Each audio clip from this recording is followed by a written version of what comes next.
নমস্কার বন্ধুরা, একটা নতুন ভিডিও নিয়ে চলে এসেছে। তো বিকেলবেলাতে হঠাৎই ঝড় শুরু হয়ে যায় আচমকা। তো সেই ঝড়ের কারণে আমি ঘরের মধ্যে চলে আসি, আর বড়মা বাইরে কাজ করছিল। তো তারপরে বাইরে এসে দেখি হঠাৎ বৃষ্টি শুরু হয়ে যায় ঝড়ের সাথে সাথে। সারাদিনই রোদ ছিল, হঠাৎ করে বৃষ্টি আর ঝড় শুরু হয়ে যায়। তো আমার বর বলল যে আজকে সোয়াবিন দিয়ে ডিম দিয়ে নতুন রেসিপি বানাবে।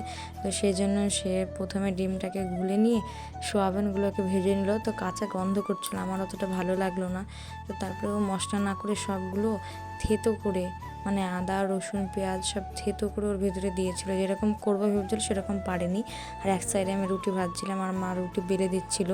তো ও লবণের তাক বুঝতে পারে না, সেজন্য আমি লবণটা দিয়ে দিলাম। আর সোনায় উপরে বসে বসে ভিডিও করছে। আমার জন্য গ্যাসটা টেবিলের উপরে রাখা, কারণ আমি বসে থেকে রান্না করতে পারবো না। আমাকে ডাক্তারে বারণ করেছে যে বসে থেকে কোনো কাজ করা যাবে না। সেই জন্য দাঁড়িয়ে দাঁড়িয়ে এখন রান্নাগুলো সব করি আমি। তো আমার বরের এদিকে রান্না হয়ে গেছে, দেখতেই পাচ্ছ।